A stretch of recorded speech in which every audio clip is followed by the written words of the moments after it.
Good morning, student. Myself, Miss Razia, and I welcome you all in my English lecture. Today, we are going to move on to the next lesson, that is the fall of Troy. This lesson contains two parts, part 1 and part 2.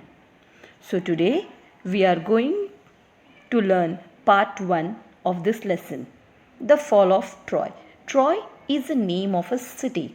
So how that city got destroyed and what exactly happened to that city? Why the title is given the fall of Troy? Let's see in this lesson. Before that, I'll request all the students to take out your textbook and pencil and remove the lesson the fall of Troy and mark all the hard words. Here is the lesson.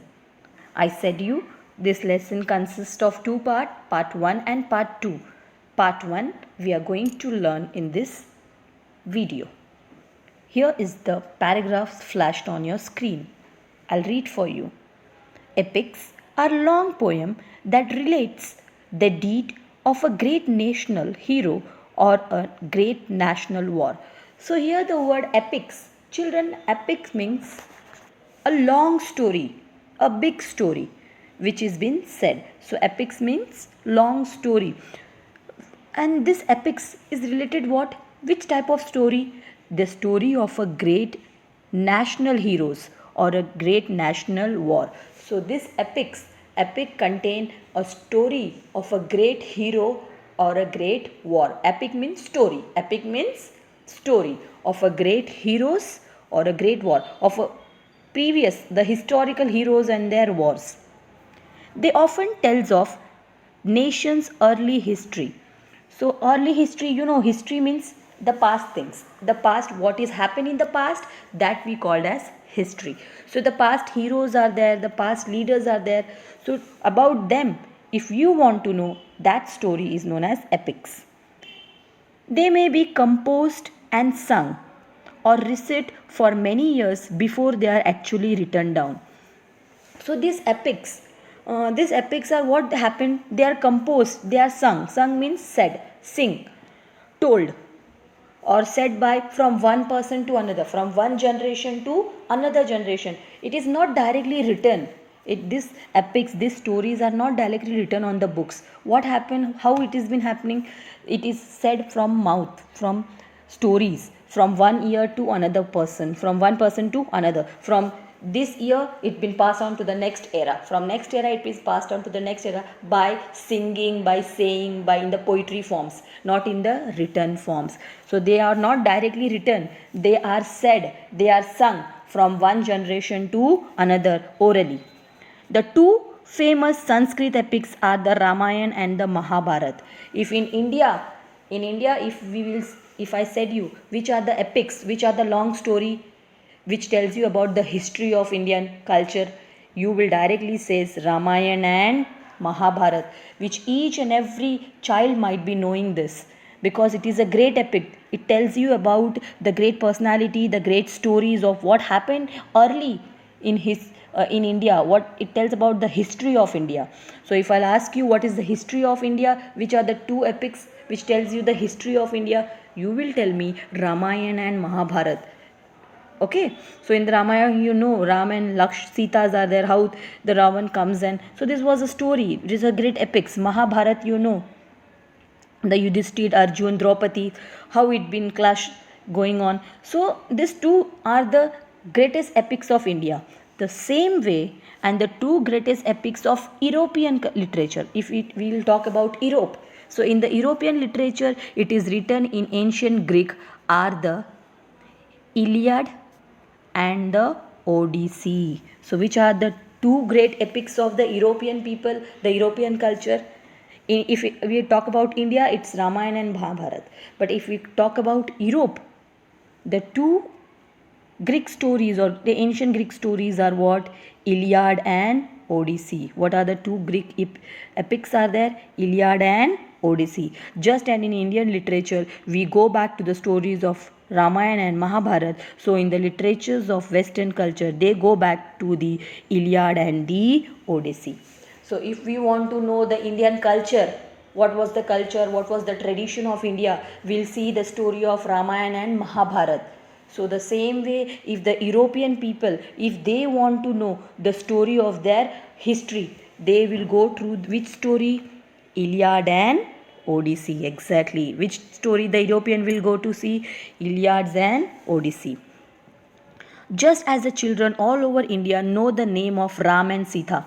I said you, small children in India, if you ask them who is Ram and Sita, they will know because it is written in the Gita. Okay. Yudhishthir, Arjuna and Draupadi, each and every student knows it. So the children in the western countries, the children outside India, if you'll ask about the western countries, they knows the name of Hector and Odysseus and Achilles, Helen of Troy. So this personality are of which epics? Iliad and Odyssey. So as we know, Ram, Sita, Yudhishthir, same way they know the person name like great personal name like Hector, Odysseus, Achilles, Helen of Troy, the beautiful woman in the world. So the Helen is the beautiful, most beautiful woman. You can say she is extraordinary beautiful woman in the world, because of whom the Greek and the Trojan fought for 10 years. So because of this lady, which lady? Helen. Because of this beautiful lady, the two cities like Greek and Trojan, they had a fight between them for not 1 year, 2 year, for 10 years. The fight is for this lady. I hope you have understand this paragraph. Let's move on to the next one. Nobody knows for certain who the author of this early epic is. So the epics, these long stories, people don't know who is the author, who has exactly written this epics. We don't know. Why? Because I said you that before writing it is said from mouth from one generation to another generation. Like a story, they say, they recite. So they don't know who exactly has written this epic. It is thought that they arose and developed with the nation itself and were handed down from singer to singer till perhaps one great poet gave them their final forms. So I said you, okay, people don't know who exactly has written this books, epics, but as it is passed from one generation to another generation by saying, one people says, another people hear. Again, that the one who has here, he said to another person. Same way, this has been passed from one generation to another generation, but they don't know who exactly written. But at this age, one generation came where one great poet has made that singing form into a written form. It is believed that the Iliad and the Odyssey were composed. The Iliad and the Odyssey were composed and recited by a blind poet named Homer. So it has been believed, they believe that, they think that this great epics, which epics? European epics, Iliad and Odyssey, is been written. Who is the author of this? So he is a blind man, blind poet. The poet is known as Homer. What is the poet name? Homer, who lived about 900 BCE, and who would receive him in their home and give him hospitality. 900 BCE, and who wandered from one Greek city or village to another. So this blind poet, who? Homer, what he do? He wandered means move, roam from one city of Greek to another city of Greek, from one village to another. He just roam means he just move on, travel, you can say, travel from one city to another city, singing his poem to all who could receive him in their home and give them hospitality. Hospitality here means not hospital. Hospitality means great welcoming. See, if some person is there, if your guest is there, you give nice treatment to your guest, you welcome the guest, you give food to them, make them comfortable in your house. That is known as hospitality. So the people of that village, the poet Homer, when he went to village, the people who invite him in their home, that poet in their home, give him treatment nicely. What this poet do? This poet tell the whole story of the Iliad and Odyssey, sing this poem in front of them, and the people were intensely listen to this poet. This wandering singing has been honored through the ages, not only in Greece but in all Europe, as the father of European poetry. So this man, this blind poet Homer, he went to village, and those who welcome him at home and in their home, he used to say the whole story to them.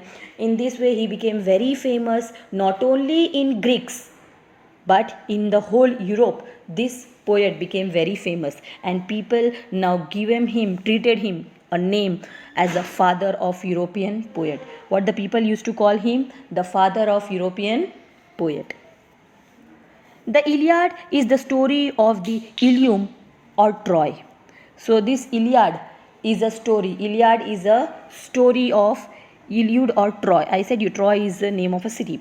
A rich trading city in Asia Minor near the narrow sea that leads from Aegean to the Black Sea.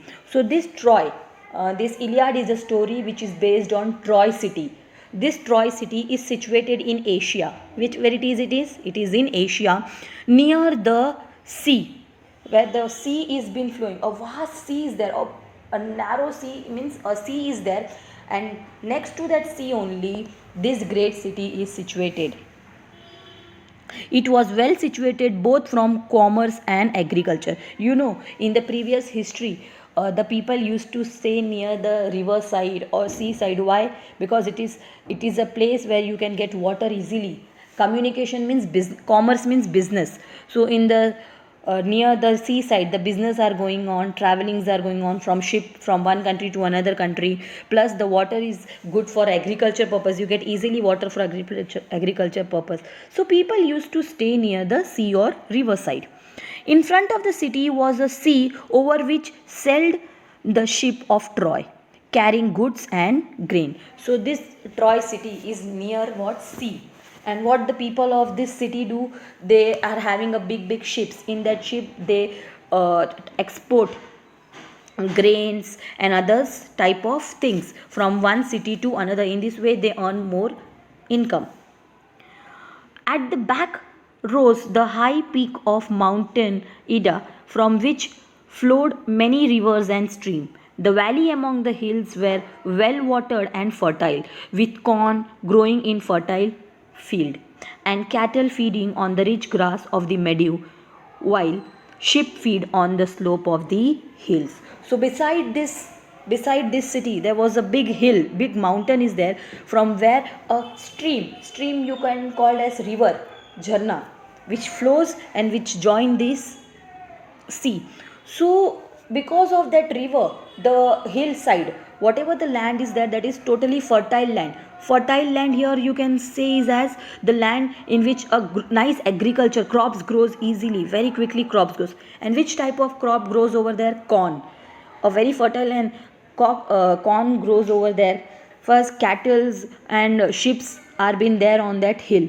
So if you can say the Troy city is a rich city where there is a lot of transport and agriculture facilities are there, and all is there in that city. I hope you have understand these two paragraphs. Student, just go through these two paragraphs. This is the next paragraph. Around their city, the Trojans had built a strong wall so that no enemy should attack them from the sea. I said you that the Troy city is just next to the sea is there, attached to that sea. So what that Trojan has done, what the Trojan means, the people who live in that Troy city. What the Trojan has done, they had made a big wall, a big and broad wall around through that city. All over that city is completely covered by the wall, a strong wall, so that in the previous time you say no, the enemies they are attacking from ship. From ship they used to travel in the city and they used to attack. So what this Trojan has done, they had built a strong wall so that no enemies should attack from the seaside. And that the wall was so broad means so thick, was that the people could stand on that wall. They just go, they stand on that wall, they sit on that wall, they can walk on that wall. That much heighted is there and that much broad that wall is there. No one can break that wall, that much strong that wall is. So people used to walk on that wall, sit and just look the another side. The great gate stood up open, and the people could go to the seashore outside and come in as they pleased. So, and that wall is having a big gate, and that gate was also very strong gate, very strong gate was there. So, and that time, when war was taking place, this gate was made for the protection of that Troy city. So if you see that Troy city is very powerful, it is totally covered by the great wall which is very strong, as well as the gate which close that wall is also very strong. Why they made like this wall? Because no enemies should enter from the seaside into that city. And the people, what they do, whenever they want to go outside, they open the gate, they go, they just have a round, and then they get inside again to the city. But in time of war, the gate would be closed, and during the time of war, the gate is completely closed. Why? Because no enemy should enter into the city. And then the city was like a strong fortress. Here fortress means strong, very strong. As once the gate is closed, no enemies can enter in that, no enemies can enter in that city. That much strong is there once the gate is closed. So during the war, the city, what they do, they close the gates, quite safe from all the attack, protected by the wall surrounded it, as well as by the hills behind. Thus Troy was a strong city. I said, backside there was a big hill. Hill means very one. So from that side also they are saved. No one can come here inside the city. Plus they have built a strong wall so that the enemies from the front also they cannot enter. So over in all, you can say that Troy is a strong and successful city where there is lots of businesses taking place, as well as it has been protected from all the side, strongly protected by its wall and strongly defended by its brave soldiers. And the Troy city is having a brave soldiers. The soldiers, they are there, they are ever ready to die and save their city. But all the king and heroes of Greece had declared war against the Trojans. So Greece is the next city which is near to the Troy. So Greece is a city which is next to the Troy. And what happened? The king of the Greece and the soldiers of the Greece, they declare war against Trojan. The Greece people, they declare wars again. They declare what? War against this Trojan. They said that we will declare a war against this Trojan. Why they are declaring? Why the Greece declare the war? No one can declare the war like that only, na? War is happened because of some reason. Some reason should be there behind. So what was the reason? See, because Paris, a prince of Troy, the prince of Troy, the name of that prince was Paris, had persuaded Helen, wife of Greek king Menelaus. So what the prince of Troy had done? He had persuaded means, you can say in he had taken away his wife. Whose wife? Greek king Menelaus' wife, to elope with him. Elope means to run away with him. So already the Greek Helen, I said you, the Helen is the beautiful lady in this world. So what the Paris, the prince of Troy, he got loved with the Helen, and what he did, he eloped, he made the Helen run away with him, and he has taken Helen to his city Troy. And that is why the Greek king, what is the name of that Greek king? Menelaus. He had declared war against Troy. He had brought her to Troy. The Greek wanted to take revenge on Troy for the wrong done to Menelaus. Exactly, Menelaus. Anyhow, Helen is the wife of Menelaus, and what the Troy prince has done? The Troy prince has taken the wife of Menelaus to run away with him. So this was an insult for the king of Menelaus. So because of that, to take a revenge, he declared war against Troy. They sailed to Troy and led siege to the city. The Troy too fought hard, and the siege continued for 10 long years. Now what the Menelaus did, they sailed from the sea and they put the tent near the seaside, and from the tent they attacked on Troy. And what the Troy do? They open the gate, they come outside, they fight with the Greece. Like that the fight continue for 10 years. How many years the fight continue? 10 years. Let's move on to the next. The fight went on daily, but the sage did not end. Here, daily, in the morning the fight starts and the evening the fight ends. But the siege did not end, but the war did not end. On the one hand, the Greek could not take the city, and on the other hand, the Tarzan could not force them to sail away. To sail away. So here, both were strong. The Greek is also not getting back and not the Tarzan. One hand, the Greek could not enter the city, and on the other hand, the Tarzan also cannot force the Greeks to again sail back to their city. Every day, the Tarzan came out of their gate, and the Greeks came out of their tent and ships, and the fights went on. Sometime there were great battle between the two armies, and sometime there was a great battle, a war. If you see in Mahabharata, if you have noticed, in the morning they start the war, and at the evening when the sun set, the wars get end, and the battle becomes two hearts. Sometimes there was single fight between two great heroes, sometimes the Tarzan and the better of it, and sometimes the Greek. So sometimes the war, when all the soldiers comes and they attack on each other, and sometimes what happens, someday only the two great heroes come on the field, on the battlefield, and they fight with each other. Sometimes the Tarzan were excellent and good in the fight, or someday the Greek were good and better in their fight. But still the fight went on. The fight did not stop. The fight went on. Great heroes on both sides were killed in the course of the war, and many heroes from both the side, from not from only Tarzan side, but from the Greek side also, the great heroes died in the wars. After leading the defense of this city for 9 years, how many years? 9 years the war continues. 9 years. The brave Hector, the brave of Troy, was killed by Achilles. Who is the Achilles? Achilles is a great hero, a great warrior of Greece.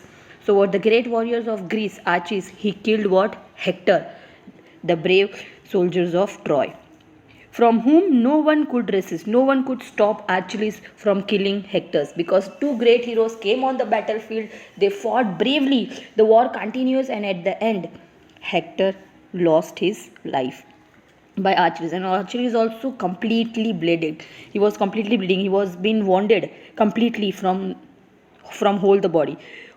Whom none could resist. None could resist means no one could stop him. But Achilles himself was killed later on by the poisonous arrows that healed his heel, that entered his heel, the only part of his body where he could be wounded. So the whole body of Achilles was already bleeding. Why? Because of the war between him and the Hectors. And finally Achilles won the war. But by the few days, he also been killed by a poisonous arrow, which that arrow got stuck to his heel. And he also got killed.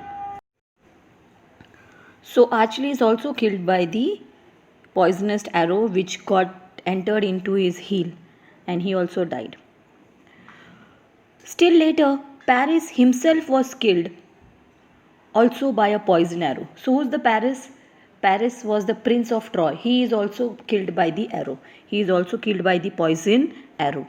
The Tarzan were tired of being shut up in their city. Now the people of Tarzan, they got fed up. Means from the 10 years they were inside that gate, because outside was there? The Greeks have put the tent and their ship and waiting for the war from the last 10 years, and the people got fed up, tired of being inside for the 10 years. From the 10 years they are inside the city only, they can't go outside. And the Greeks were longing to see their home back again. And what the Greek people also got tired, because from the 9 years they were just staying near the seashore in the tent. They are missing their family. They want to go home. They want to relax. They want to see their family. They are also getting tired. But still, the fight went on. The fight did not stop. The fight still went on. So this is what the story of part 1 of the fall of Troy. So it was a great fight between the Iliad and the Odysseys, which is just stories of Helen, Archies, Hector's, Odysseys. So I hope you have understand this part 1. Now let's move on to our home assignment. Student, this is your homework which you have to complete. English workshop. Read the passage and name the following. He composed the Iliad and Odyssey. Who has composed? Homer is the blind poet. He persuaded Helen to elope with him. Who had taken Helen with him? Paris, a prince of Troy. She was wife of King Menelaus. Who was the wife of King Menelaus? Helen. He led the defense of Troy for 9 years. Who was the brave who saved Troy for 9 years? Hector. He was killed by the poison arrow that entered to his heel. Achilles. So answer has been displayed to you. You have to write it in your notebook. Student, first you have to write the heading of the lesson. You have to write 25 hard words and then start with this. The next one is antonyms is there, which has been flashed on your mobile phone. Barren means fertile. Cowardly means bravely. Surrendered means fight. Defenseless means well protected. Offended means defended. Peace means war. Exposed means covered, or you can say protected. This also you just note it down. From the other source, find the synonyms of the word in the synonyms means meaning. What is the meaning of great? Brave. Beautiful, pretty. Fight, defend. Rich, prosperous. Safe, well protected. Strong, well guarded. Brave, strong. So this is the answer. With the question and answer I am giving you, student, you have to write it in your notebook and submit me. These are the textual question which is there on the side of the question. How did the location of the Troy help him to grow into a very rich city and prosperous? The answer has been displayed on your screen. Can you see? Troy was well situated both from commerce and agriculture. In front of the city was the sea over which sailed the ship of Troy, carrying goods and grain. At the back rose the high peak of the mountain Ida, from which flowed many rivers and streams. The valley among the hills were well watered and fertile. So this is the answer of that question which is on the top. Same way, this is the next question. Where were the Tarzan protected during wartime? During wartime, the Tarzan was protected by the Great Wall built around the city with one gate on side of the hill. See the next question. What was the cause of the 10 years war between the Greek and the Tarzan? The Greek had declared war against the Tarzan between Paris and the Troy king had persuaded Helen, wife of Greek king Menelaus, to elope with him. Because of that only the war happened. So student, I hope you have understand this lesson very well. If you have any doubt, you can WhatsApp me, you can free to ask me on my personal number. Till then, you have to complete this homework and submit to me before 6 p.m. Students, stay at home, stay connected. Have a good day.